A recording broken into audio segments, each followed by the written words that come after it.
All right, big props to Jason Yates. He is the gentleman that created a song for me that he sent over yesterday, a RipCityDrive theme song.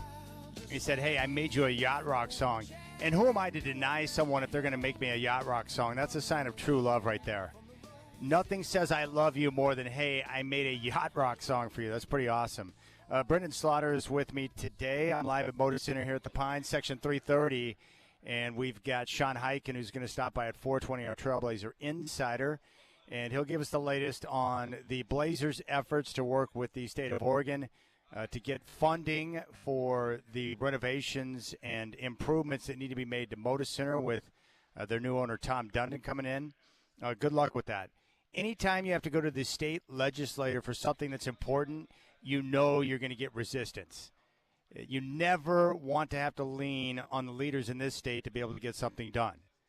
But the Hops were able to get it done, and the Trailblazers are vital to the community. And we want to make sure this team stays here forever. So Sean Hyken going to stop by, and we'll get the latest. You know, tonight's going to be fun. The Rockets are going to be in town for the first of back-to-back games here at Moda Center. And the Blazers right now playing good basketball. They've won 5 of their last 6. They're 17-20 on the year. They're on pace to exceed the win total that was set in Vegas. They're just under 38 wins right now based on their pacing, and that's with 5 guys who have been out for an extended period of time. So I can't wait until they start to get some of their guys back, including Drew Holiday, Jeremy Grant, and the rest of the crew. But they're playing good basketball right now, and they're coming off a big win over the Utah Jazz. They don't get too many of those big wins where they're blowouts and they can rest some guys, but they should have plenty of energy as they get ready for battle tonight. The Rockets are 5th in the Western Conference. They, too, have won 5 of their last 6. They're 22-11 on the season. And, of course, they've got star power in the name of Kevin Durant. And they've got former Trailblazer Ime Udoka as their head coach. So hope you're enjoying your Wednesday out there. The weather, for the most part right now, is just hot garbage outside. Hideous. I went to work out, and it was just pouring down rain, and so I'm just like, oh, my gosh, 42 degrees, pouring down rain, like vintage Northwest winter weather that you can count on. It's gray in every direction. It's pouring down rain, and the air had a little bit of that bitter cold to it.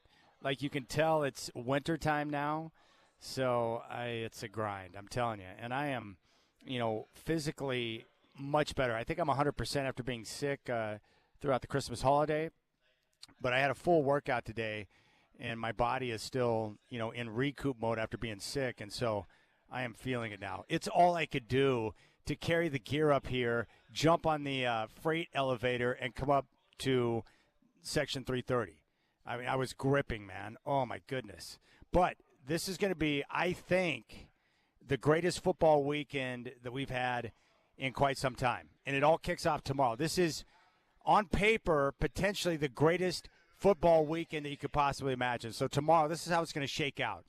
We got Ole Miss and Miami in the college football playoff semifinals tomorrow. That's going to kick off at 4:30 on ESPN. Right now, the Canes are a 3.5-point favorite. Then on Friday, we're going to have college football playoff semifinal number 2 with Oregon and Indiana, the rematch. The Hoosiers undefeated on the season. The Ducks have 1 loss. That was to Indiana a couple of months ago back at Autzen Stadium. And the question is, how's Oregon going to do in the rematch? And can they find a way to throw some type of a wrench in this fine operating machine, which is the Hoosiers right now, with Heisman Trophy winner Fernando Mendoza. Their defense has been electric. They run the football well, great balance. And they're one of the most disciplined teams I've seen in quite some time. And credit their head coach, Kurt Cignetti. I am really blown away at how good he is. Now, last year, I just thought he was an arrogant buffoon. But like Nick Saban and some of these other great coaches, I have really learned to respect how good of a coach he is. Because keep in mind what he's been able to do. He took over Indiana. And for those of you who are younger than I am, I can just tell you that they have been a crap football team basically my entire life. They're a basketball school. He comes in, and in 2 years, he has 2 trips to the playoffs. He's got the number 1 ranked team in the country right now, the best team in the country, and a good chance to win a national title at freaking Indiana. Are you kidding me? it's not like Indiana's got phenomenal resources better than Georgia or Alabama or Oregon or anybody else. And so all the people I've talked to, including Alex Brink, the real key here has been the ability of Cignetti to find the players that fit what he wants to do and how he wants to play, that fit his program, his focus, and then he and his staff, which has been together a long time. And Cignetti's been around coaching for a long time. He's a lifer. They coach these guys up, and I respect the heck out of it. He's done a great job. And then Fernando Mendoza is playing at a very high level right now. I don't know whether it's Mendoza or Dante Moore, what type of NFL quarterbacks they're going to be, but I know one thing, they're both great in college. And the key, I think, for Oregon, a couple of things. One, and this goes for Indiana too, or Miami or Ole Miss, you got to protect the football. If you're minus in the turnover department in these games, you're probably going to lose. I think for the Ducks, I'm anxious to see how the offensive line responds after that brutal performance against Indiana in their loss. And they really got Dante Moore off his platform. They got him uncomfortable, and he had no idea which way the rush was coming. And that forced him into a lot of mistakes. The Ducks had to play from behind late in the game, and they just didn't react well. Now, hopefully for Oregon, one thing I love about their offensive attack this year is how they've gotten back to really being aggressive with the run game. Being able to run the football, being able to control the game on the ground and utilize that offensive line, which has been very good. They're going to need that type of balance. And then, allow Dante Moore the ability to, open things up and find some big plays. And Dante Moore's got great composure. He's got the right attitude. He's a good kid. He works his tail off. I'm a huge fan of all things Dante Moore. So I'm pretty sweet. Sean in Damascus has just chimed in. That's a cool tune that guy did for you, kind of catchy. Glad you were back and feeling better. Show me your blazer. Yeah, you got it, Sean. I appreciate that. And Sean, by the way, I don't know if you saw it, but Rick Beato did a sit-down, a conversation with the Professor of Rock. My two favorite music commentators on YouTube just put it out, I think, last week or right around the end of the year, and I listened to it, and it's sensational. So, Sean, jump on that. Go check out the Professor of Rock and Rick Beato's conversation, talking about music, talking about some different hits, some different bands they love, and whether or not we're ever going to see music the way we did when we were growing up in the 60s, 70s, and 80s, back in the good old days of music. But, yeah, I think the Ducks have a great chance to win. I really don't have a feel for the game. I can't wait until I get down to Spirit Mountain Casino on Friday to talk with Justin Ballinger to get a feel for the line movement, for the money movement, to know where people are at. It's really hard to project this type of game. I just know one thing. Indiana is legit. I didn't buy into Indiana either, and I'm sure most of you didn't either. When they went into Autzen, I thought, okay, this is where the undefeated season ends. This is where they get exposed. It's a step up in class. The Ducks are going to kick their ass. That's exactly what I thought. And I was wrong. I watched that game. I was impressed with the physicality that Indiana brought. In fact, that's what jumped out at me the most in that football game was the physicality, how somehow Indiana went into Autzen and was a more physical football team than Oregon. That surprised me. Their defense and the relentless pressure they brought on Dante Moore surprised me.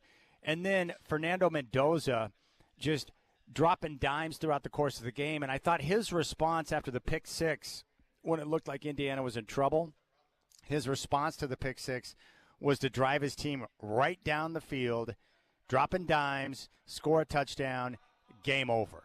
And that's how easy it was for him. That response and the physicality they showed in that game surprised me.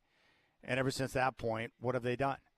Well, let's see here. They beat Oregon, who's a semifinal team.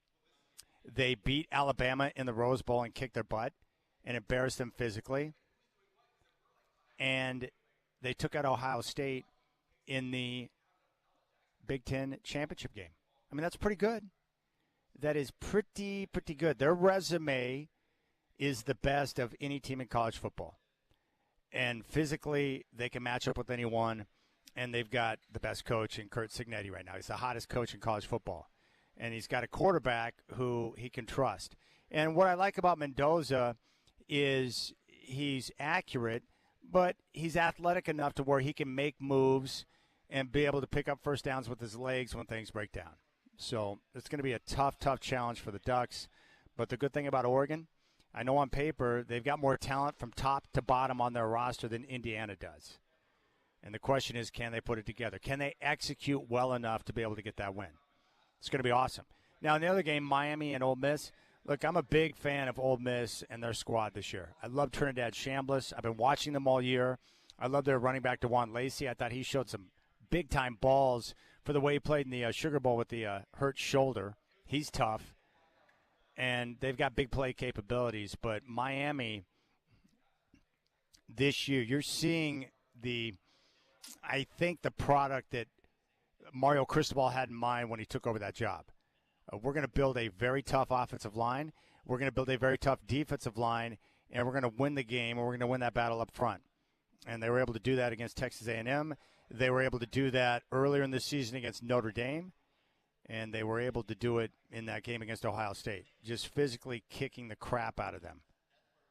That was awesome. That was great. Watching Ohio State go down did not suck either because their fans are wildly arrogant. They're spoiled, and they're a bunch of clowns. And so watching Miami annihilate them physically was great. And then Michael Irvin looked like he was coked out of his mind with that belt as he was punishing the Ohio State jersey. I need like Joey Harrington or some great ex-Duck, Gary Zimmerman, on the sideline with the belt whipping an Indiana jersey. The difference with Indiana compared to everyone else is that no one's used to getting their butt kicked by Indiana because they're a basketball school. And it's not Bobby Knight and, take your pick, Steve Alford out there. It's freaking Kurt Signetti and Fernando Mendoza. We're not used to that. Our brains can't figure that one out. All right, we'll keep things rolling. Sean Hyken's going to join me coming up at 4:20, and I appreciate your time. I'm live from Moda Center getting ready for the Blazers and Rockets. You've got the Rip City Drive on your home of the Blazers, Rip City Radio 620.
All right, I'm still trying to absorb the fact that the Baltimore Ravens have fired John Harbaugh, who is a sensational football coach. And if you've got an opening or you know you're going to have a potential opening and you haven't called his agent already, it's like, what are you doing? Every team would be fortunate to have a coach like John Harbaugh. My personal desire would be for the Steelers to part ways or a mutual parting between Mike Tomlin and the Steelers, and then John Harbaugh takes over there. Now, Duke, the UPS guy, as a Giant fan, is like, dude, I want him as the coach. I don't blame you. John Harbaugh's awesome, and you know he's going to have great success wherever he goes. Both he and his brother are terrific. Now, I think this is pretty simple with what went down in Baltimore. Now, that's a stable franchise that makes good decisions. They draft well. They've been very successful. They have an identity. They know who they are. And so when they make decisions, they don't shoot from the hip. They're not the Raiders, for crying out loud. The Ravens are one of the best-run organizations in the entire NFL. That is no question about it. Everyone knows that. But they decided to part ways with Harbaugh. Now, the thing that caught my eye, and I think a lot of you can understand this, you know, as you get older, you start to see things. You're like, wait, that doesn't make sense. What's really going on here? Well, one of the reports coming out after the firing of Harbaugh and that brutal loss to the Pittsburgh Steelers on Sunday night. And the weird part is, if Tyler Loop makes that field goal, Harbaugh's still coaching today, getting ready for the playoffs. That's wild to me. So there's a report that's come out that said that John Harbaugh lost the locker room. John Harbaugh, one of the best coaches in the NFL, lost the locker room. And so I thought about that for a moment. I'm like, wait a second. You know, this is pro sports in 2026. And what do we have? We have constant roster turnover. We have free agency. We have player movement all over the place. So it's not like there are a bunch of players on that roster who have been there for 10 to 15 years or 18 years, because the roster turns over all the time. So you've got guys there for, you know, more than 5 years, but for the most part, you have new guys coming in and out. So it's not like you have the majority of the roster that's getting tired of the message from John Harbaugh. So I thought about it for a moment, and I think it's pretty obvious based on the way this season has played out and how something with Baltimore just looked off, aside from the injuries. I think it's pretty simple. Harbaugh didn't lose the locker room. Harbaugh had a falling out with his quarterback, Lamar Jackson.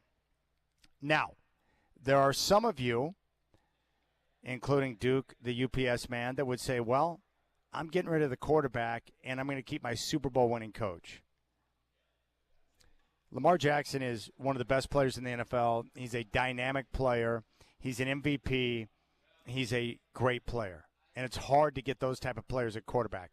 But I think the other key to remember, too, is that Lamar Jackson, and this is the best way I can describe it to you so you would understand here in Portland, Lamar Jackson is to Baltimore what Damian Lillard is to Portland. He is a huge fan favorite. He's incredibly important in the community. He has spent a lot of time in the community. He is the most popular player in the franchise, and people love him to death. And so if you were to get rid of Lamar and keep John, you're going to have serious upheaval amongst the fan base. It's going to hurt business. It's going to hurt ticket sales. It's going to be a catastrophic disaster. And you don't want that if you're the Baltimore Ravens. So you part ways with the coach, and you move forward with Lamar Jackson.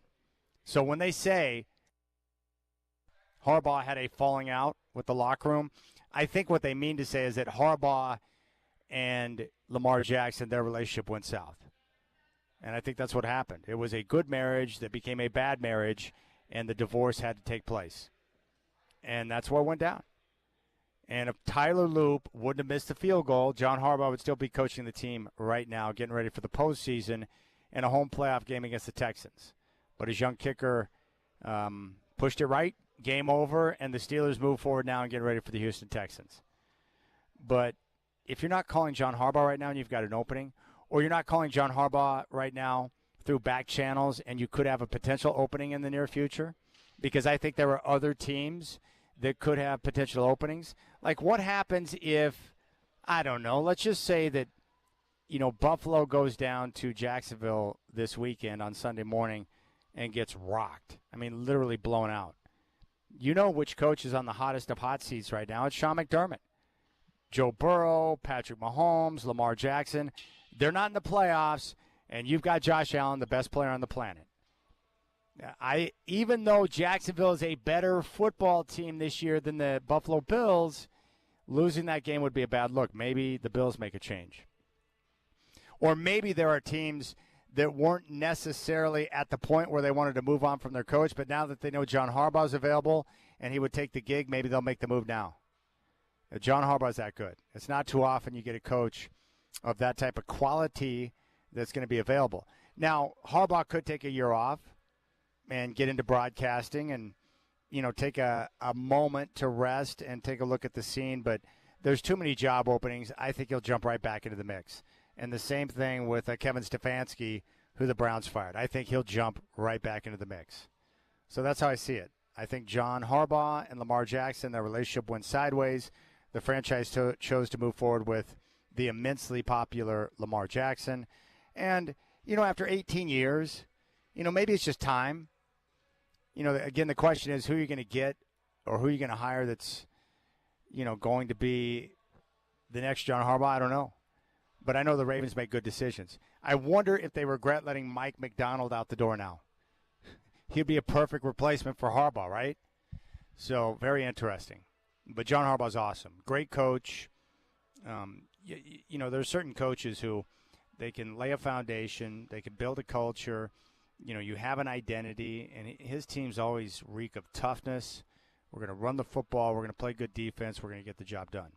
Unfortunately for the Ravens this year, they were decimated by injury, and that included their quarterback who was, beat up, and not himself. He couldn't move the same, didn't look the same, just not himself. He played much better on Sunday night, but, again, his kicker didn't get the job done.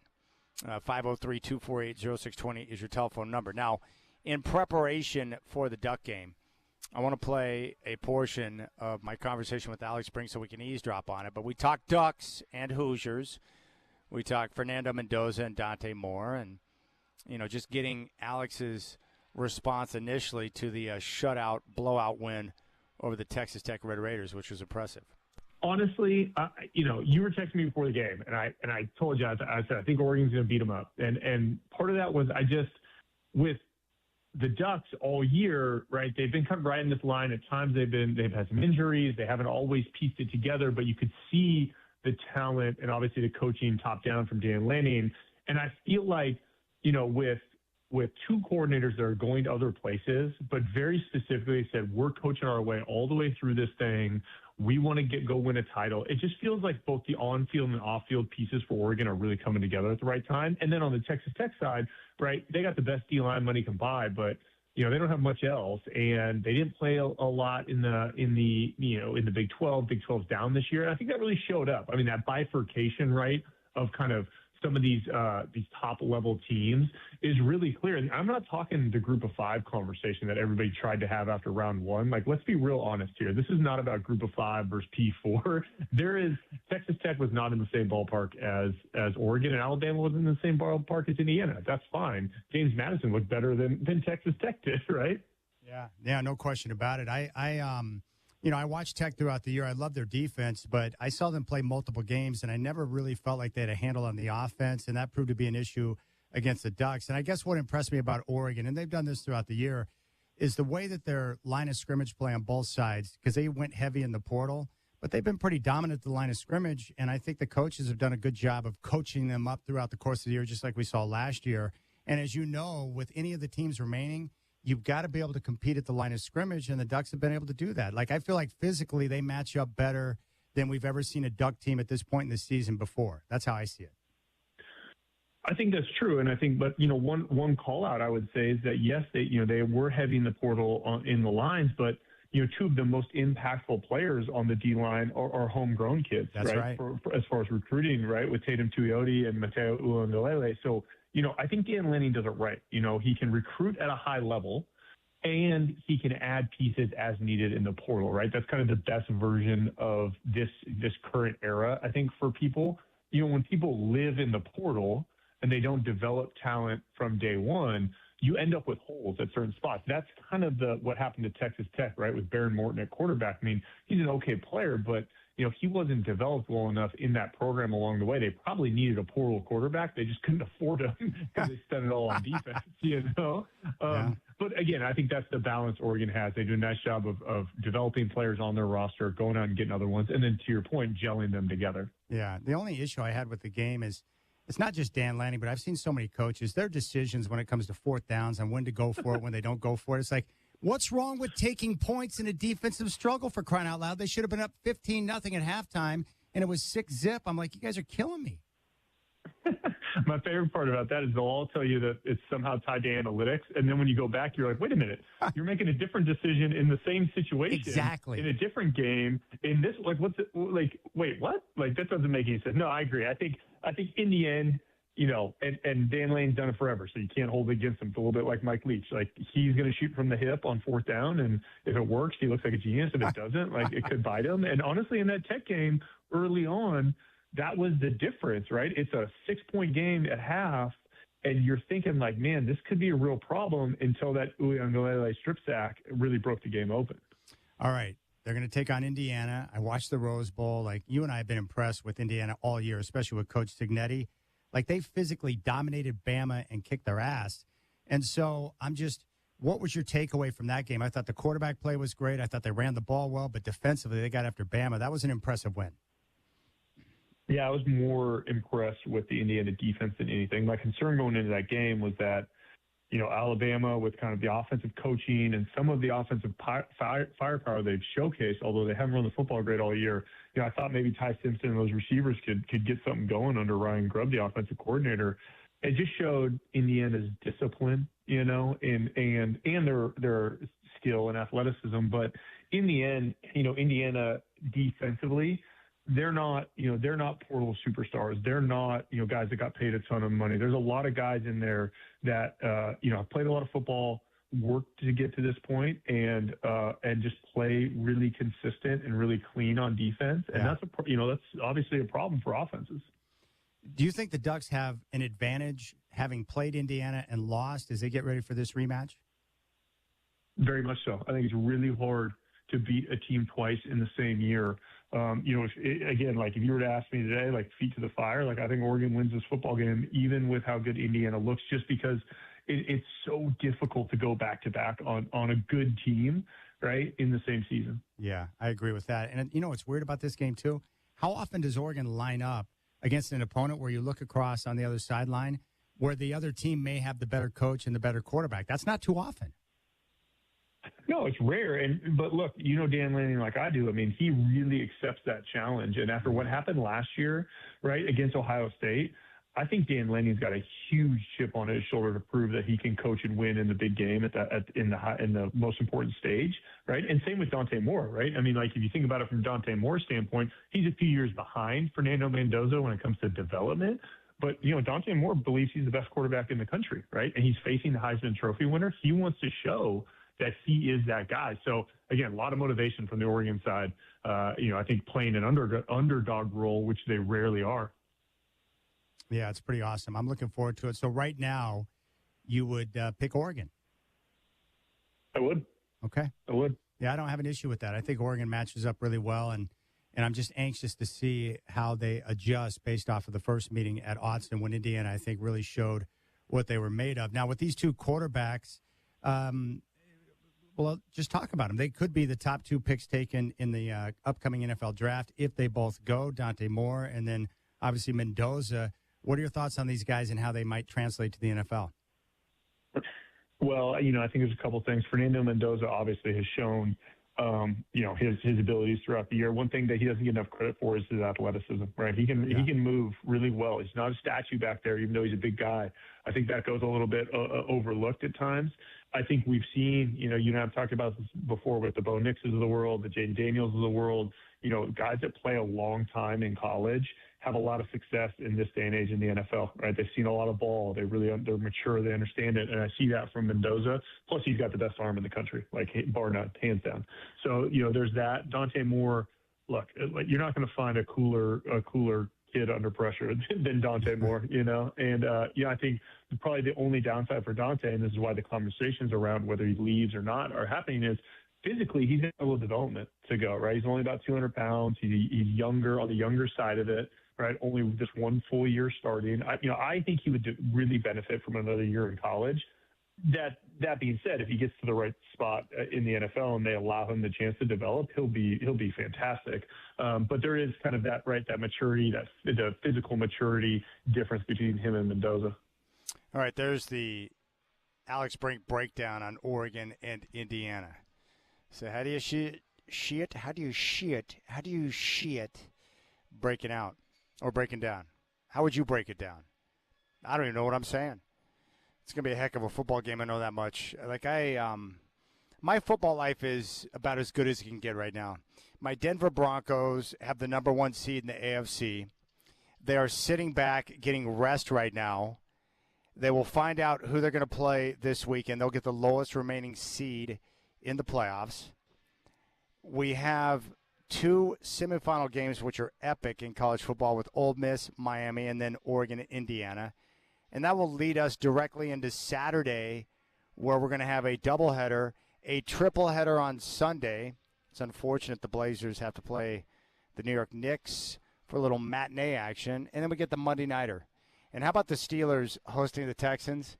They are 23-1 in their last 24 Monday Night Football games, straight up. And you're giving points to Mike Tomlin? That is a tasty football game right there. And as I've talked about in terms of how I see the matchups and I see things shaking out in the NFL wildcard, I like the Rams minus 10.5 against the Panthers. I like the Packers to take out the Bears in Chicago.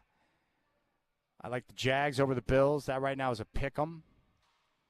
Give me the Eagles over the 49ers minus the 4.5. I don't trust the Eagles' offense, and they've shown us who they are this year.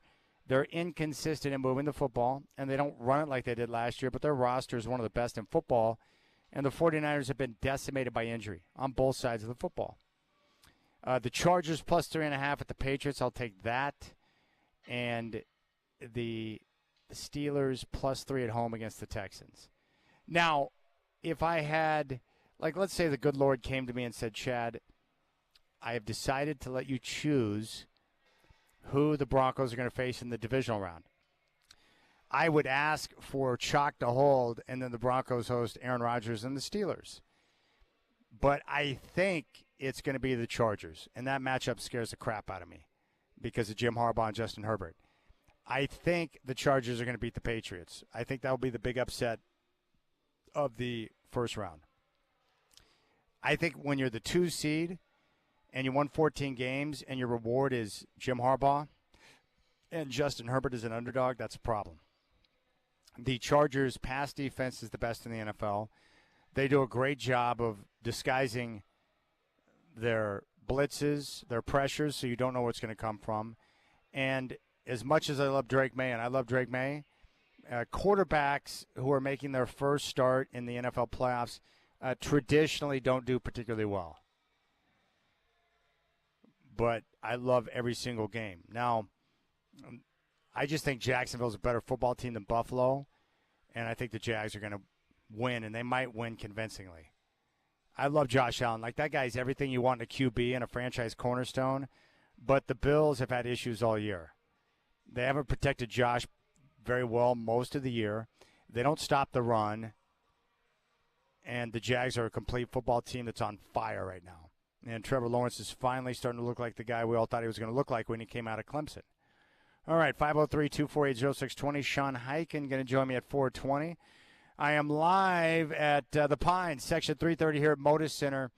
Chris Burkhart's got Blazer game day at 5. Tip-off with the Rockets at 7 right here on your home of the Blazers, Rip City Radio 620.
It's such a great song.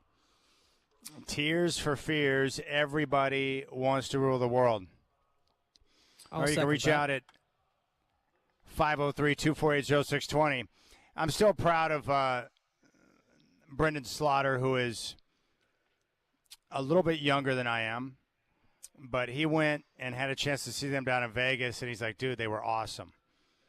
And yes, they are. I just love good music. I think most of us do. I was watching an interview with Smokey Robinson last night, and that was fascinating. All right, you can reach out to me, 503-248-0620. I'm about 2 minutes away from just lying down on the concourse here at 3:30 and just taking a nap. It's like one of those type of days. It's hideous outside. My workout was fabulous. I just want to lie down. All I need is like a 25 to 30-minute little nappy. You ever notice that, like a little power nap? Like if I nap too long, I get groggy. But if you give me like 25 minutes, like right now, if I could just put the show on pause, put everything on pause and get like 25 minutes of shut-eye, I would be a better man because of that. Gosh, I need that so much right now. I have slept well, though. You know, when I was sick, I wasn't sleeping well. But the last couple of nights, man, I've woke up. I don't know what it is, but like you know when you get good deep sleep, it's like, oh yeah, because you wake up, you just feel different, man. It's a good thing. Oh, by the way, if you have not done this, all I can do is just give you the recommendation once again. I did this. I started it probably back like, I don't know, maybe like 12 years ago, 10 years ago, 11 years ago, somewhere in that. It's been a little over a decade. I went to some nondescript building down in Oakland, California to apply for TSA pre-check. And they run like a background check on you to make sure you're not some type of psycho. And then you get your known traveler number, and then you plug that into whatever airline you're flying on, and you get pre-check. And all I can tell you is that going through the security line when it takes like 90 seconds in most cases, instead of the 40 to 45 minutes you wait in the cattle call with the rest of the people, there's nothing like it. And the best part is, when I first got it, it was like $85 for 5 years. Now, I'm not good at math, but I don't think that's very much per year, right? 85 divided by 5, $17 a year. Well, they always send you the renewal notice. You get a little email, and it says, oh, you know, your pre-check is coming up for renewal. Well, it was cheaper this time around. I paid like $68.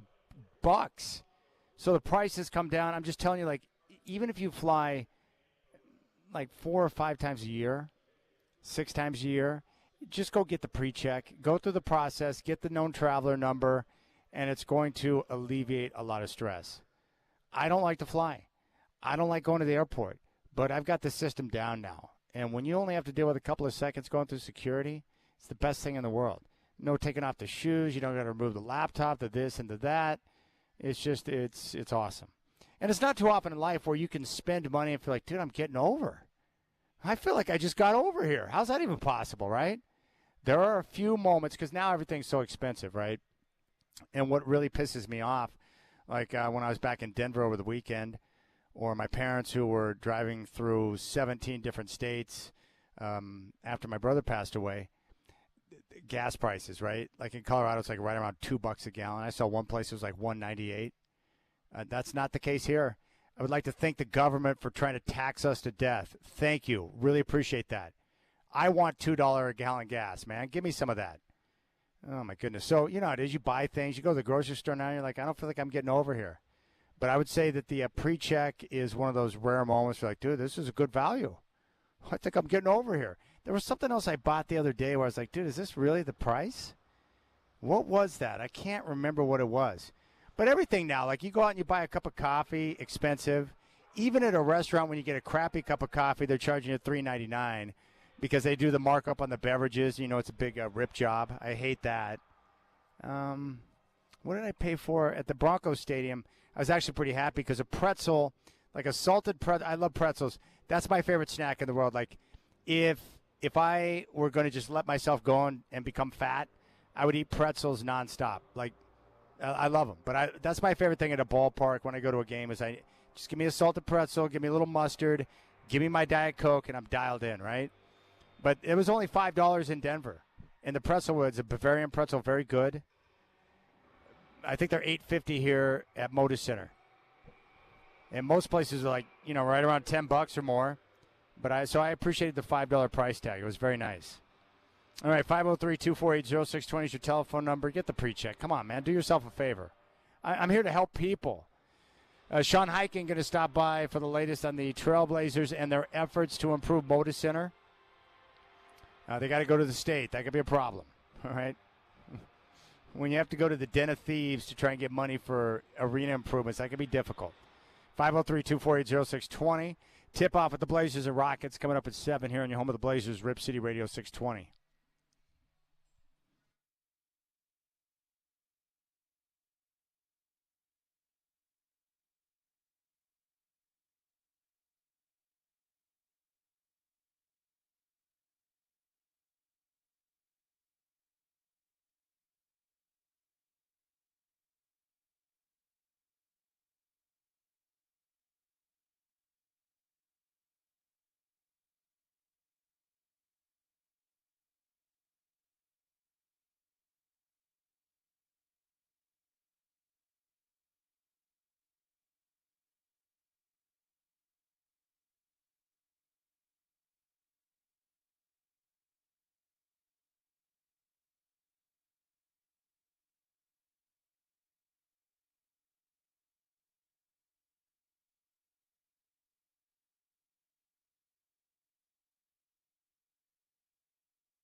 All right, Trailblazers host the Rockets tonight. Rip City Drive will be live. And it is live right now from Moda Center. Chris Burkhardt's got game day coming up at 5, tip-off at 7 here on your home of the Blazers, Rip City Radio 620. Tonight is the first of back-to-back games against the Rockets. That second game will be Friday. The Knicks are in town on Sunday. We got a phenomenal football weekend coming up, which launches tomorrow with Miami and Ole Miss in the college football playoff semifinals. Canes, a 3.5-point favorite. On Friday, it's Oregon and Indiana, the rematch. Hoosiers, a 3.5-point favorite. NFL wildcard weekend Saturday at 1:30. Rams are at the Panthers. LA favored by 10. At 5, Packers at the Bears. Green Bay, a 1-point favorite on the road. Triple headers Sunday. Bills at Jags to kick things off at 10. Buffalo favored by 1 at 1:30. Niners are at the Eagles. Philly, a 4.5-point favorite at 5. From Foxborough, the Chargers and Patriots. New England, a 3.5-point favorite. Monday Night Football from Pittsburgh. Houston, a 3-point favorite over Pitt.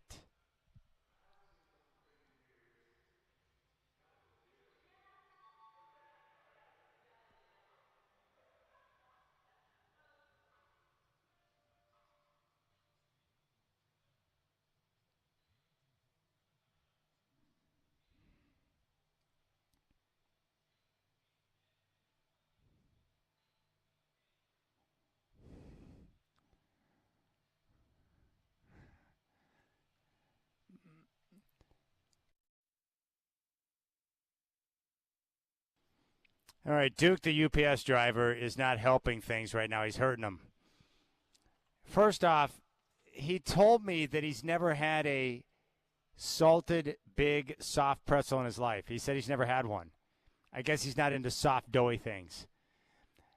You don't have to be into something. Have you tried it or not?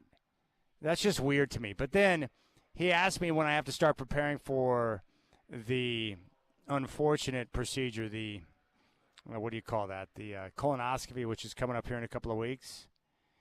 And I told him I got to start preparing, I think, on, the 19th? I think that's the day, the 19th. So I'm 2 weeks out. 2 weeks from today, I will be violated in ways I've never been violated before. That's coming up in 2 weeks. He says, I cannot wait to hear your worshiping the porcelain god story. Just to let you know, there's probably an 85% chance you're going to crap your pants, and your underwear is not going to catch it. Yep, it'll run down your leg. Disgusting, but it happens. But by that point, trust me, you won't be wearing underwear because you'll be so raw. When you finally get I can't read that. When you finally get a solid, it'll be a freaking holiday. Okay, Duke, you're done. I appreciate the warning, but now you got me freaked out again. Okay, I was just coming to terms with the fact that the violation's coming up in 2 weeks, and now I'm like, I don't want to go through it now. I feel like pushing it back another couple of weeks like I had to before because of the freaking Blazer game. Like, I don't need that in my life, but it's all because I promised my brother I would do it, okay? I promised my brother I'm going to get checked, I'm going to get it done. And, of course, because you know me, I'll give all the details on how things shake out. But the fact that you've never tried a soft pretzel is really bizarre to me, right? Come on, Duke. Live life a little bit, my friend. He's a big Giant fan, too. He wants John Harbaugh bad. And I can't blame him. John Harbaugh is awesome. Now, I think a lot of you probably are familiar with this story coming out of University of Washington. I don't know who's advising DeMond Williams, the quarterback, or the quarterback for the Huskies this year, but, I mean, just bad form all over the place. So what's really weird is a couple of days ago, he agreed to an NIL deal with the Huskies to return and play quarterback for Jedd Fisch. And then, like 2 days after that, he announced on social media that he was going to enter the portal because he has to do what's best for him. The problem is he did it at a time when the majority of his teammates were at a memorial service for Mia Hammett, who was a Huskies soccer player who tragically passed away from cancer. Now, how can you put that out at that time? And where are the people around you to kind of guide you and make sure you don't make a misstep like that?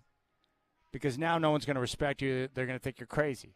Now, fortunately for DeMond Williams, he's got, mad skills. And there are other teams in the country that are willing to pay big money.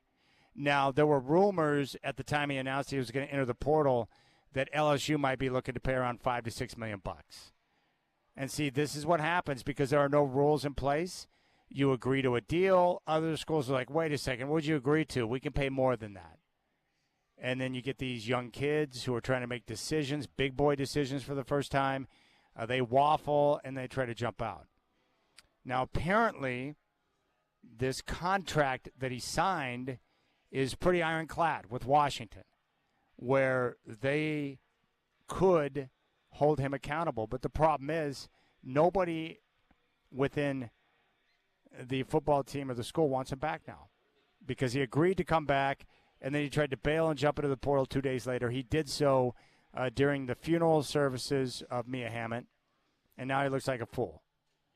So what I'm hoping comes out of this, and we're seeing this rise from football and college basketball coaches over the last couple of weeks, where they're imploring the government, Congress, to get involved. You know, there's going to have to be some oversight, and someone's going to have to step in to where eventually this is going to be collectively bargained. Because the direction that college football is going right now, like I love the NIL and I love the players being able to, you know, have opportunities to make money. I think it's awesome. But the current economic structure in college sports is not sustainable. So there needs to be some congressional oversight, some help to be able to get things on the right track. The problem is, anytime government gets involved, that's pretty much a guarantee that things are going to get really messy, right? What was it that Mark Few said? He goes, man, the NCAA is really messed up right now. We probably need Congress to get involved, but the problem is they're more messed up than the NCAA. He's not wrong, but that's where we're at. And so this situation, I'm hoping up in Washington, is just going to continue to push us more towards getting a system in place that's going to be sustainable long-term for everybody involved. In his goodbye note, Williams posted on Instagram that he gave a special thanks to head coach Jed Fish, and he said, I'm grateful for the opportunity to be a part of Husky Nation. I'm so grateful that I'm going to turn down the deal I just agreed to and jump into the portal because LSU wants to pay me $6 million. Unbelievable. And now you've got a lot of different people jumping out, including Fish's wife. The reports had LSU offering $6 million to play for Lane Kiffin and the Tigers, although there are other outlets reporting that other big-time programs might be trying to lure him as well. Incredible. Chase Daniel says, so one of the better QBs in the portal, DeMond Williams, committed back to Washington a few days ago and signed papers for $4 million a year. Then tonight announces he's entering the portal. LSU is considered the landing spot for $6 million a year, and this is all going on while Sam Levitt was visiting with the Tigers. It's crazy, absolutely insane. And that's the same reason why Sam Levitt's in the portal, because he knows he can go out and make, 3 or 4 times what he was making at Arizona State. Now, Amber Fish, the wife of Jed Fish, head coach at Washington, was really frustrated. I mean, even she's taking shots at Williams, which is pretty crazy. She said his actions were disgusting. So there you have it. We'll see how things shake out. But I'm hoping that this eventually pushes us to a point where we get some type of system in place that's sustainable long term. But there's no way that DeMond Williams is going back to Washington. He will not be playing for the Huskies. I can tell you that much. All right, 503-248-0620 is your telephone number. You got any? What's the latest with the Beavs, Brendan? Are they making any headways, through the portal and getting some players, landing some guys who can come in and help? What are you saying? Yeah, what's good, Chad? It's definitely been a flurry. Obviously, Oregon State's having a lot of player movement. There's been, I want to say, close to 30 guys who have entered the portal, more still to come. They're in the early stages of kind of rebuilding that. So far, they've landed 4 transfers. We're just kind of starting to see the kind of player Jamarcus Shepard's looking to target. We're seeing, Oregon State's resources play out as far as The caliber of guys they're able to go get. And I would say early on, kind of the best way I would describe how it looks like Jamarcus Shepard and this roster and his staff are building out this roster is with, a Moneyball type approach where, Oregon State doesn't have all the resources in the world, but they're going to take chances on productive guys from lower levels, productive guys from perhaps even D2. And, we saw that, pay off in the national way with a guy like Trinidad Chambliss this year. So so far it seems like they're, searching kind of high and low for talent. There's some guys they'll be able to get, others they won't. But early on, we're still in kind of the whole roster makeover portion of the portal, Chad. And I think when it's all said and done, this year's offseason will be one of those teams where we look back and go, hey, look, Oregon State had 30, 35 guys out, maybe 25, 30 guys in kind of a thing. So it's definitely going to be a remade roster for sure.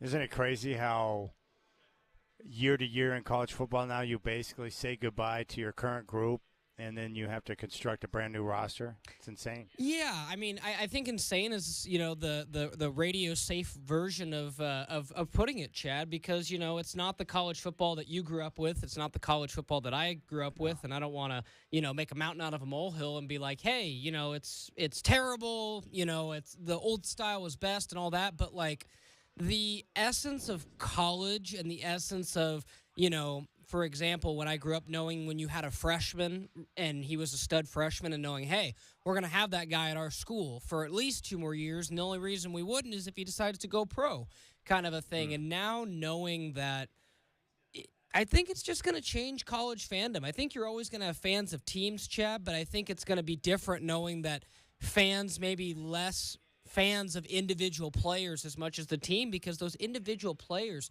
are going to change so much, year in, year out. I mean, you think of like the great 4-year, 3-year starters at quarterback or what have you, like unless you're one of the top dogs, and even if you are, I don't know if you're necessarily going to ever start a freshman. So those like 4-year starting quarterbacks at one school, probably a thing of the past, which is just crazy. I don't know if I love how things have changed, but here we are, Chad. We got to embrace it one way or another. Yeah, no question about it.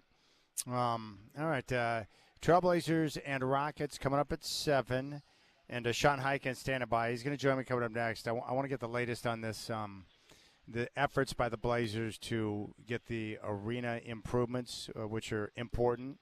The Blazers 5-1 in their last 6 games, and they're playing good basketball with 5 critical players who are unavailable right now. And I do appreciate your time. Join me on Friday. I'm going to be live from Spirit Mountain Casino from 2 until 5 for the college football playoff. It's your place to bet on college sports from 2 until 5. I'm going to have some giveaways. And it's like really the perfect scenario, right? Because you come down. If you want to get in on the action, you can do that. I'll have giveaways.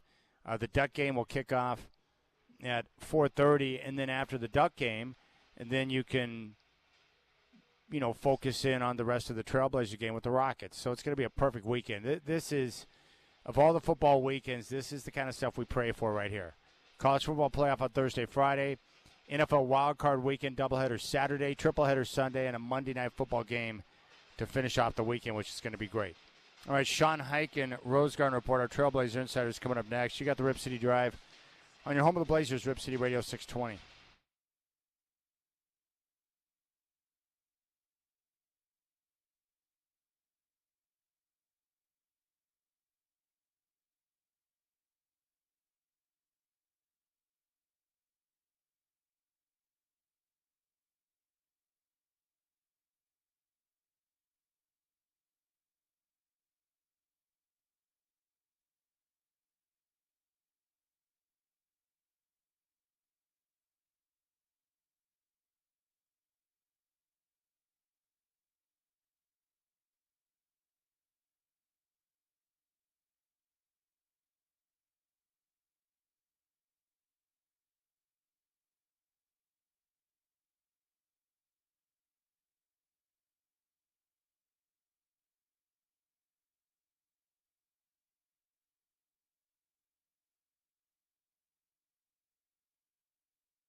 All right, I like this. We have some important things to talk about. Sean Hyken, my buddy and my Trailblazer insider from Rose Garden Report, is joining me right now from the Pines here at Moda Center as we get ready for the Rockets at Trailblazers.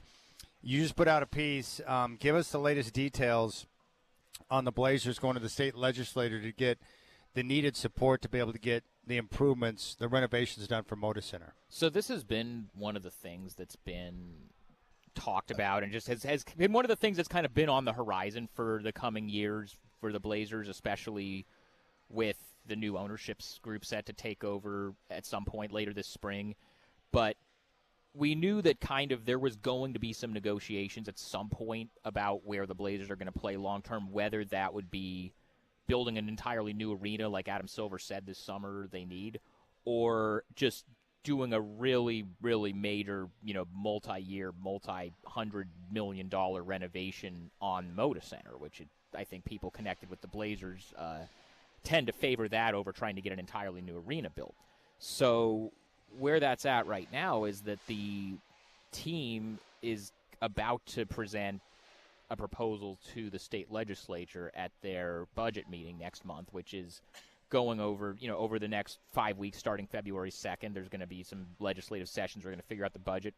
And the Blazers are going to submit a proposal to request that money that is the income taxes on Blazers players and staff and also on visiting NBA team players and staff and employees, instead of just being put in this the state's general fund as far as like income tax revenue, would then get put towards this $600 million that they want to use to fund a huge renovation project for Moda Center that they're projecting is going to happen in stages over 3 summers. That's where things are at. Do you have any idea of what the scale of the renovations would look like?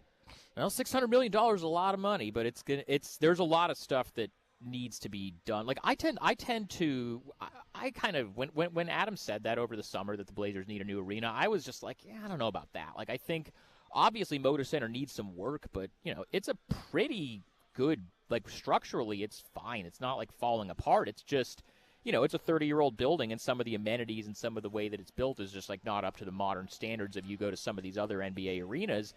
And they've done some stuff in recent years to modernize it a little bit. There's one a couple summers ago they changed out the steel structure underneath some of the 100 level seats, which is not an update that you can see, but it was a really important thing for the stability of the building long term and the safety of it. And then over this past summer, if you've gone to a Blazer game, you will have seen this season they put in those new video boards that look a little bit more modern and a little bit more, like, obviously not to the level of like what the Clippers have it into it or some of the really crazy ones, but like a pretty good. So there's other stuff that they need to do. A lot of it is out on the concourse area. There's still just kind of a lot of concrete, and it's just kind of it's kind of a very old feeling entry area and concourse area. There's some of that needs to be modernized. Some of the event level stuff, some of the locker rooms, like all that. A lot of that stuff needs to be modernized. So there's enough work that needs to be done on the building that it's not something they'll be able to do in 1 year, which is why they're talking about doing it over the course of a few years. But it's also like, it's not so much stuff that needs to be done that they would have no choice but to just build a brand new arena. Yeah. Well, I guess my question would be, is there any communication with Tom Dundon on what he wants? I can't imagine that they would be going through with something like this if he didn't know what was going on and wasn't looped in on it. Like if you're about to pay $4.25 billion to buy a team like he is, and before you take over, because this legislative session that's happening next month, as far as I know, he's not going to officially become the owner of the Blazers until March or April, whenever the Board of Governors vote is. If you paid that much money for an arena, you're not going to be like, oh, yeah, you guys go ahead and get this legislation passed for these renovations with me having no involvement and no say on anything. I don't think there's any way. I mean, it's just like, we've talked about this with, whatever Joe Cronin decides to do in the next month before the trade deadline. Even though Tom Dundon technically isn't legally in charge of the Blazers yet because the Board of Governors vote hasn't passed, there's no way that they're making any major decisions either on the basketball side or the business side without talking to him about it and saying and having him say, "Yeah, I'm on board. This sounds good to me. Like let's do this." Yeah, I guess my only concern is, I've been told, and I have truly believed now for years and years that the NBA would never allow the Trailblazers to be moved out of Portland.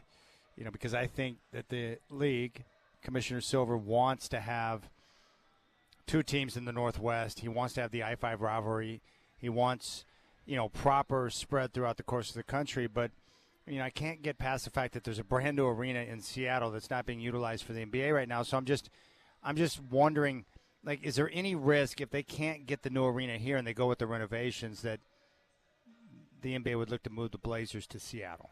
I would think that they wouldn't pass this, or the Blazers wouldn't propose it if they didn't know that Dundon and the NBA was on board with it.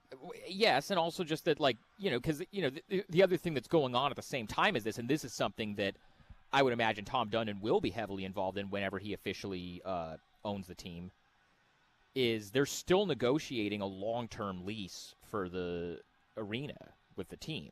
Which right now, because they originally, when they built the arena in '95, they signed a 30-year ground lease that expired this past October.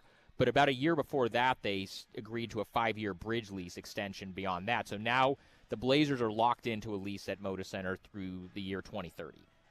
And the idea behind that was to give the city and the team some time to negotiate a long-term lease that would keep the Blazers playing at Moda Center for a long time after that. And so I would imagine that the Blazers are not putting forth this legislation to the state and asking for all this money if they weren't confident that they were then going to be able to work out a long-term thing with the city to keep the Blazers, a lease for, this is the same thing also that happened with Tom Dundon in Carolina. So he buys the Hurricanes in, 2018? And their arena that they play at in Raleigh needed some pretty major renovations done. It was kind of a similar thing to the Moda Center's, 25, 30-year-old building. Needs some work done, doesn't need to be completely replaced. A few years after he buys the team, he gets the city to agree to put in $300 million towards their renovations for the arena.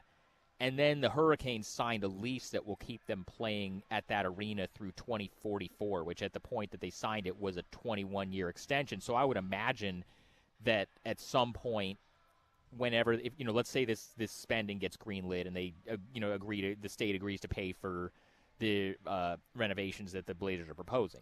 Yeah. After that, I would think that then the next step would be Tom Dundon and the city of Portland to agree to a new lease that's 25 years after that. Yeah. To keep it locked in. I don't think the Blazers would even bother going to the state with this proposal if they thought, well, we can do this, but then the NBA is still going to demand that we build a new arena. I'm also not that worried about Seattle because a few weeks ago, the last time Adam Silver did a press conference, he said that the NBA is going to make a decision at some point in 2026 about expansion, and he specifically named Seattle and Las Vegas as the probably the two front-runner cities. And I don't think Adam Silver would go to the extent of saying that publicly if they weren't going to eventually greenlight Seattle and Vegas expansion teams. So he's very calculated in everything he says. Yeah. Well, that's good. The one thing I do know is that I never trust politicians completely when it comes to their understanding of the value of sports, but one thing for certain, this city needs the Portland Trailblazers desperately. And I think they probably are going to end up coming to that conclusion. I don't know. I'm not going to speculate on what how I think any legislators are going to vote because there's a lot of other stuff that's all way above my pay grade. What I will say is that Tina Kotek, the governor, and Keith Wilson, the mayor, over the summer put out a open letter to Adam Silver after he said that they needed a new arena. And they pushed back on the idea that they need a new arena, but they did say in their open letter that they do agree that the Moda Center needs work and that they're prepared to help explore what they called public-private partnerships to make it happen. So you have the highest level politician in the city and the highest level politician at the state level signaling at the very least they're going to have to negotiate on the exact money and the exact funding and stuff. But the mayor of Portland and the governor of Oregon have both publicly said that they are open to the idea of there being some public money put towards a renovation of the Moda Center. So it's not like the Blazers are going at this and they're going to run into a state government that's like, no, we will absolutely not pay any money for anything. Like this is, and I also don't think, this is going back to like why they're putting this out now, why they're bringing this to the state for a vote now. The Blazers for at least a couple of years have been behind the scenes lobbying a lot of these politicians. They've done a lot of that kind of legwork behind the scenes. I think they probably feel like they are putting this up now because they think they have the votes. Yeah, that makes sense. Okay, that's good. Yeah, I'm excited about the future. I just can't wait until Dundon is confirmed and in town, and we get a chance to hear from him. Yeah. It'll be fun to hear from him, to get his take. And I think we'll be able to too. I have not met him yet. I have heard that he's a lot more accessible to us and to the public. Meaning we're going to hear a lot more from him than we do from like Jody Allen. Jody Allen has never done a single interview or press conference, or like she answered a couple of emailed questions for a story from the New York Times about her brother's art collection when they sold. That's like the most media that she's done. Yeah. And Bert's not out there doing a lot of interviews either. No. So we will hear. I don't think Dundon is going to be like Mark Cuban or Steve Ballmer, where he's just like out there all the time. Yeah, he's not going to be Jerry Jones. No, but like he's going to be. From what I've heard, he will. If you're a person in the media world, he will take your calls. Yeah. So that's great. I mean, even Paul Allen, who made himself available. But it was, once a year here at Moda Center, he would have his. He wasn't out there all the time, but he would do it just from time to time so that you'd hear from him. But I think Dundon will hear more from him than that. It'd be hard to hear less than you're hearing from the current ownership. Well, one thing that's cool right now, this team is playing pretty good basketball. 5-1 in their last 6. And what I like about the game on Monday is that they handle business against a team that they should handle business against. Like it was a no-doubter. They don't have too many games like that. But it was nice to see Denny and Shaden Sharp combine for 62 through 3 quarters, and then they had a chance to catch a breath. So the team should be energized tonight coming off that game Monday because of the work they did through 3 quarters, which is cool. Yeah, I mean, we talked on Monday before that game, obviously, about how impressive the San Antonio win was, where they controlled the game from the start, but they also, like, even though the Spurs made a run, the Blazers didn't completely fold when the Spurs made a run. This one was equally impressive to me because in the past, even against, teams like that you think they quote-unquote should beat, like, remember they played Utah at the end of October. They were up by, like, 20 or 25, and they let them come all the way back. They only won by 2. They're at the point now, and to a lesser extent with the New Orleans game on this last road trip, that the teams like that you look at on paper and say they should beat and they should just handle and they shouldn't be a game that's in doubt in the fourth quarter, they're just taking care of those games now. And by the way, I had a chance to think about your statement on Monday when you said that the San Antonio game on Saturday might be their most impressive win of the year. Yeah. I think I agree with that. I went back and thought about it, and I thought, okay, based on the circumstances and who was available to play in that game on the road, and they found a way to scratch out a win, and they played well and withheld or withstood the comebacks multiple times by the Spurs. That was impressive. I think you might be right on that. I think that was a big-time win for them. I think the only other one that can kind of stack up with that just because of the circumstances around it was the Golden State game on the second game of the season, just because everybody was still processing the Chauncey stuff. And that's the kind of thing. And it was a no-doubter win. Yeah, they beat Golden State by 20, and that's the kind of game where, like, do you remember when – in the 2014 playoffs, when during the Clippers-Warriors series, all the Donald Sterling stuff came out, and the Clippers players did, like, the silent protest after all that, like the audio tape and TMZ and all that stuff. Yep. And then that night they got absolutely destroyed by Golden State because they were just, their minds were not in it. They were so, everybody was so distracted by that whole thing. I went into that game against Golden State thinking that was what was going to happen with the Blazers because it's like, hey, you had a pretty good opening game to the season, and then your head coach gets arrested, and it's the biggest scandal in the sports world in America right now. How are you going to respond? And then they did, and they won handily against a decent Golden State team. So that's the only other one. But then, once you have some distance from the Chauncey stuff, which hasn't really come up since the week that happened, and now the season just kind of is where it is, and it's like, the injury situations with all these guys kind of are what they are. There's not really any, the guys that are healthy, and the guys that are hurt, and maybe get some guys back soon, but maybe not. And the reality of the team just kind of is what it is for right now. The fact that they were able to get a win like that in San Antonio on the road on the second night of a back-to-back against, even without Victor Wembanyama, still a really good team.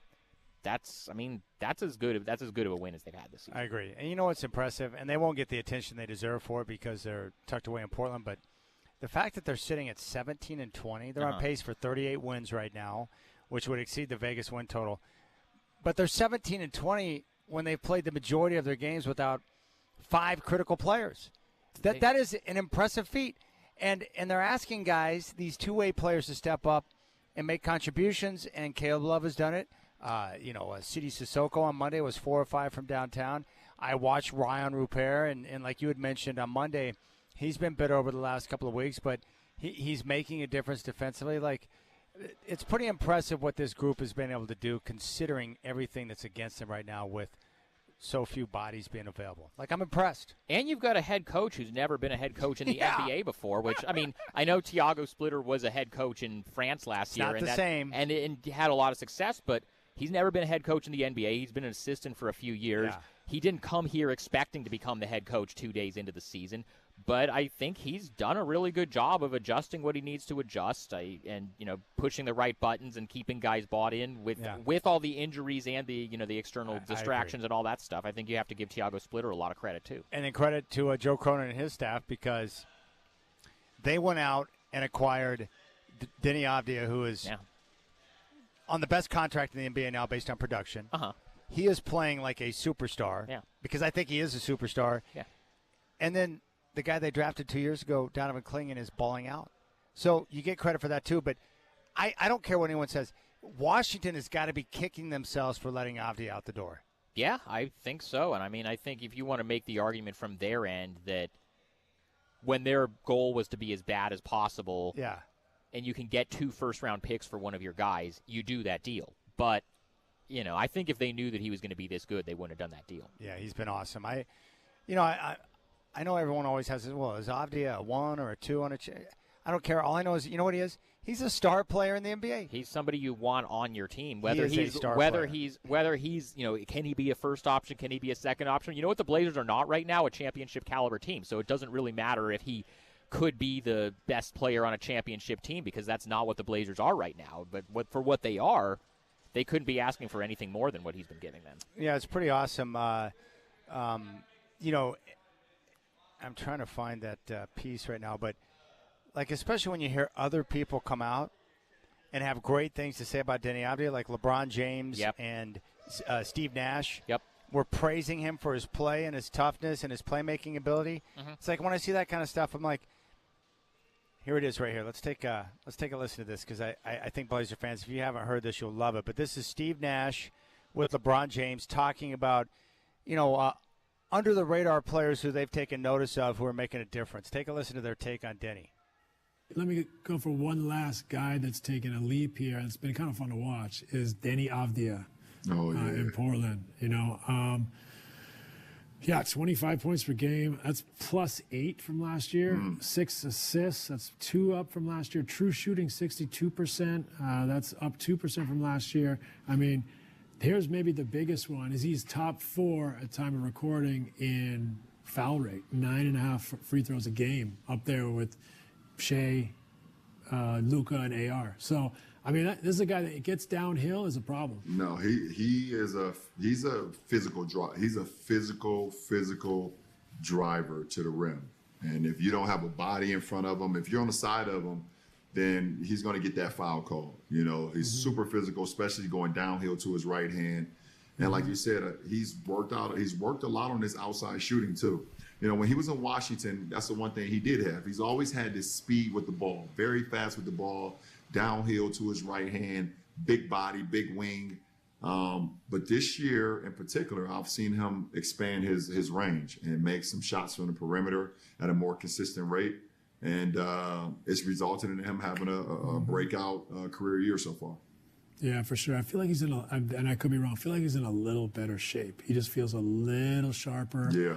getting to the cracks. Like you said, he's shooting, so that makes him faster too. Yeah. Good playmaker, makes Yeah. plays for others.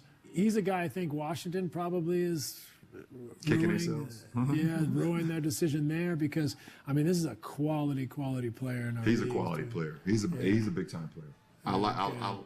He's good. He's really good. And a smart player, can read defense as well Yeah. too. So that's There you go. Yeah. LeBron James and Steve Nash. Having to say that about somebody. And those are two guys where they're not going to heap praise on a guy Right. unless they really believe it. Right. I just love that, though. But we're seeing that now from people across the NBA who have, I think when they compete against the Blazers, when they play games against the Blazers, and they see Avdi out there on the floor, they appreciate and respect the way he goes about his business. And he's talented. That's why I think Denny is going to end up being named an All-Star because the reserve. He's not going to be voted in as a starter, but the reserves are picked by the other coaches in the Western Conference, and I think opposing coaches have seen what he's doing this season and know how good he is and know how hard it's been for them to have to game plan against him. And so I think he's going to end up making the All-Star team. The only downside of the game on Monday is he could have easily hit a new career high in points scored, which I think is like around 43. He could have gone over that, but the beauty of a blowout win is that you do your work in 3 quarters and you get a chance to catch a breath. He'll have another chance to score 43 points. He's going to be like I think he was with how much they've asked him to do. I think he was okay with not having to play at all in the fourth quarter and playing under 30 minutes in that game. All right, real quick before you go, what are you looking for tonight in this matchup against a quality team in the Rockets? I'm really interested to see. I mean, because the Rockets blew the Blazers out a month ago, but they're also not going to have Alperen Şengün for either of these next 2 games. The one tonight and then the one on Friday. So that could be an opportunity for these guys, especially, they're going to have the size advantage here with Klingon and with Rob Williams, and, you might even get to see Young Hansen get in a little bit. How big time would a little back-to-back sweep of the Rockets here at home be? Wouldn't hurt. And it would put the Blazers, if they win these next 2 games, it would put them only 1 game below 500. I projected 45 wins before the year. With their current pace, without their key guys being on the floor, they got a chance to get 40-plus wins. I think so. If you had made me guess, I would have probably said more in the 36, 38 range, kind of similar to the number of wins they had last year. I went into the season thinking they were a play-in team, and I still think they're a play-in team. I agree with that 100%. I mean, the great part is now, assuming they get their guys back, the 8 seed's not out of the question. No, they are 2 games behind Golden State, I believe, and they have the tiebreaker over Golden State because they've beaten them 3 times already this season. So, all right, you're the man. Sean Highkin, you got to support him. Go to rosegardenreport.com. He is the best with the coverage in town, and I mean this sincerely, of your Portland Trailblazers. And he's our Trailblazer insider as well, and he'll be at the game tonight. You can always follow him on social at Highkin. I appreciate your time, brother. Yes, sir. All right, we'll again Friday. Yeah, I'm looking forward to it. Chris Burkhart's got game day coming up at 5. We'll keep things rolling here from Moda Center. You got the Rip City Drive on your home of the Blazers, Rip City Radio 620.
All right, Chris Burkhart, who's got Blazer Game Day coming up here in 10 minutes, is joining me right now. That whole story with DeMond Williams up at UW is wild, brother. It's filthy.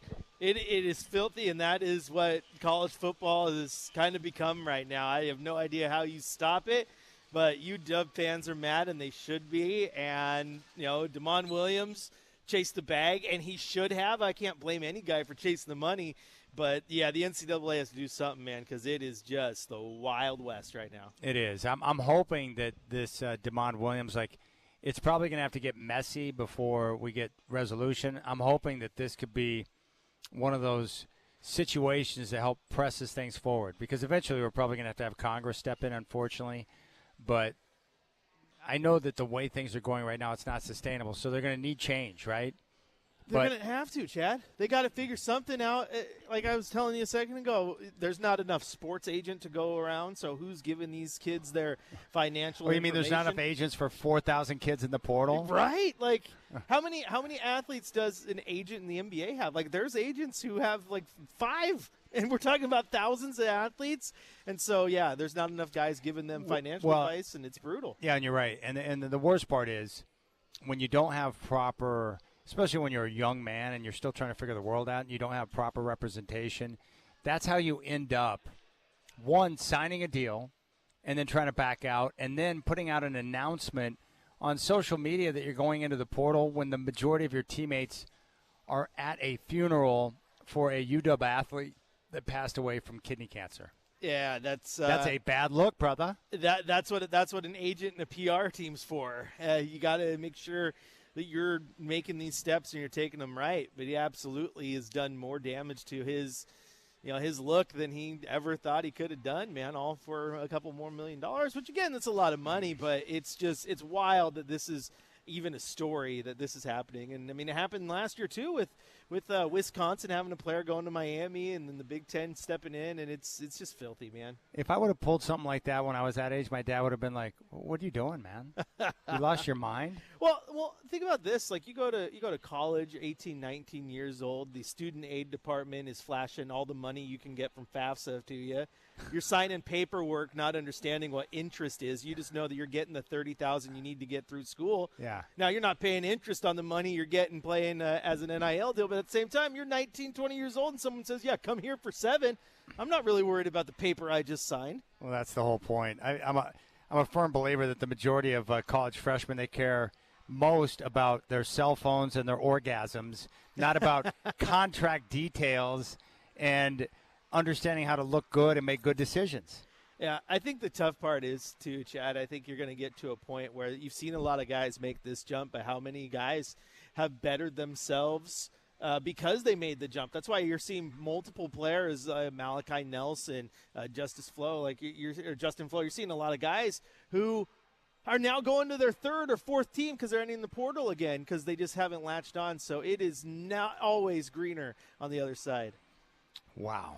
All right, so we got that going on. And wait a second, I didn't know this, but your OSAA boss and a good man, Peter Weber, I thought he was a good man until you told me he's an Eagles fan. How did that moron become an Eagles fan? I will ask him. I won't ask it so bluntly because I value my employment. But I will ask him how he became an Eagles fan. We'll get the story on it. But I know that he is. He rocks the classic Kelly green on game day. He's ready to go. So I told him today, I was like, hey, we should get a box of cider on this. I'm willing to spend that on a Niner game. He's like, you're down. Someone said, that's a good bet. I go, of course it is, because I ain't going to have to buy a bottle of cider or a box of cider. He is. Eagles ain't winning that game. Well, be sure to tell him that I do not approve of him being an Eagles fan. I will make sure he knows. Is he crazy like all the other Eagles fans are? I mean, they're a loud, rambunctious group, I'm telling you. No, it's Peter Weber. He's a pretty quiet, down-to-earth, chill guy. So, he probably just sits in his living room, enjoys the game. He doesn't go too crazy. I don't see that in him. I think he's a logical Eagles fan. Well, I would say I think Kyle Shanahan should be the coach of the year, and I think Robert Saleh has been amazing. I just hope they have enough material to put up a good fight in Philly. It's going to be tough because they're decimated, and they just lost another guy with a ripped groin. Yeah, it's Bethune. Yeah. Every time you turn around, they're losing another guy for the year. Yeah, who are they? The Trailblazers? What's going on? I know. Yeah. Losing your depth hurts. And last we saw, Pearsall and Trent Williams both didn't practice, which I think Williams was a big reason Seattle was able to win that game because there was getting no protection on the left side for Brock Purdy. So if he's out, that's a big loss heading into that game. Well, at least I know Ricky Pearsall is tough. The guy got shot, nearly died, and now he's back on the football field playing. And now he's emerging as one of their best receivers. Sure hands, man. He's good. He was – I saw him play a couple of years at Arizona State before he transferred to Florida, so I'm a big fan of Ricky Pearsall. He's good. Good player. I'm loving this, man, this weekend. All right, what's your real take on the Ducks Hoosiers real quick? They just have to lock in. The players have said it. They had a little bit of a letdown after Penn State thought they were invincible and lacked in preparation. I think the Ducks have to prepare. And I think you go back to that tape and you saw that their zone defense gave Dante a couple fits and their stunts and disguises on defense had them guessing. So you just need to be prepared at the point of attack, be prepared at the line, and make sure that those guys don't confuse you. If you don't get confused and you take care of the ball, I think you can win this game. All right, Chris Burkhardt's got game day coming up next. Tip-off tonight with the Rockets at 7, and it's all right here on your home of the Blazers, Rip City Radio 620. Big thanks to Sean Hyken and Brendan Slaughter. I'll be back tomorrow with the Rip City Drive at 3, talking a lot of football as we get ready for a monster weekend. The first playoff game tomorrow, Ole Miss and Miami. I'll talk to you tomorrow, my friends.